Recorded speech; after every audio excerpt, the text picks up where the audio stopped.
ধৈর্যশীল নারী এবং পুরুষকে আমি আল্লাহ বড্ড পছন্দ করি। ওয়াস্তাঈনু বিস-সাবরি ওয়াস-সালাহ ওয়া ইন্নাহা লাকাবীরাতুন ইল্লা আলাল খাশিঈন। আল্লাহ বলে যখন বিপদে পড়বা সালাত এবং সবর দিয়ে আমার কাছে সাহায্য চাইবা। বিপদ আসলেই রাহমাতাল লিল আলামিন জায়নামাজে দাঁড়ায় যেতেন। আমরা বিপদ আসলে কি করি? হায় হুতাশ, ফেসবুকে স্ট্যাটাস দেই, ঠিক কিনা? ফেসবুকে শেয়ার দেই। বিপদ আসলে বন্ধুর সাথে শেয়ার দেওয়ার আগে, নিজের স্ত্রীর সাথে শেয়ার দেওয়ার আগে, ফেসবুকে শেয়ার দেওয়ার আগে শেয়ার করব কার সাথে? আল্লাহর সাথে।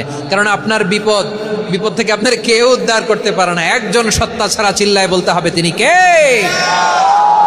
সে আল্লাহ বলেন, গোলাম বিপদের ধৈর্য ধারণ করো। আল্লাহর হাবিবকে আল্লাহ সান্ত্বনা দিচ্ছেন, ওয়াসমির আলা মা ইয়াকুলুনা ওয়াহজুরহুম হাজরান জামিলা। ও নবী, ওরা যা বলে মন খারাপ করবেন না, মন ভাঙবেন না, ধৈর্য ধারণ করুন। ওয়াহজুরহুম হাজরান জামিলা, তাদেরকে সুন্দরভাবে ইগনোর করুন। আমার নবীকে গালি দিত কবি বলে, গণক বলে, পাগল বলে, জাদুকর বলে, লেস কাটা বলে। আমার নবী নাকি লেস কাটা, নাউজুবিল্লাহ পড়বেন না। আমার নবী নাকি নির্বংশ, ওনার বংশ নাকি দুনিয়াতে টিকবে না। বলে, মুহাম্মদ তোমার কোনো ছেলে সন্তান বেঁচে নাই, তোমার বংশ নির্বংশ হবে। আল্লাহ বলে, ইন্না শানিয়াকা হুয়াল আবতার। আমার নবীকে যারা বলেছে নির্বংশ, ওরাই আসলে নির্বংশ, ওরাই পিতৃ পরিচয়হীন জারদ সন্তান। চিল্লায় বলো ঠিক কিনা? রাফা'না লাকা যিকরাক। আল্লাহ বলেন, নবী আপনার সম্মান আমি বাড়িয়েছি। দুলোক ভোলোক ছাড়িয়ে, সাত আকাশ মাড়িয়ে আমার আরশ পর্যন্ত আপনার সম্মানকে বুলন্দ করেছি। যেখানেই আমার নাম নেওয়া হয় সেখানেই আমার নবীর নাম আছে নাই?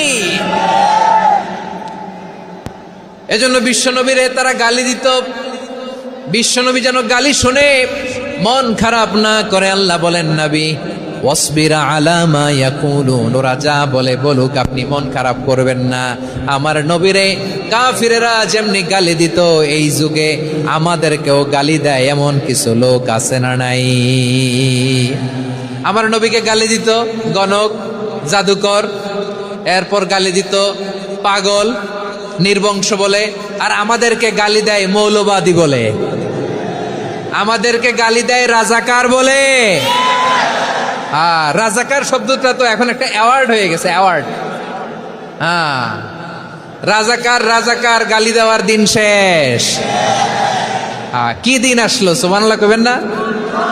আল্লাহ তো আমাদেরকে দেখাইছে। রাজাকার শব্দটা এখন একটা অ্যাওয়ার্ড হয়ে গেছে। সুবহানাল্লাহ, সুবহানাল্লাহ। পরিস্থিতি পাল্টে দিতে আল্লাহর সময় লাগে না। চিল্লায় বলেন ঠিক কিনা?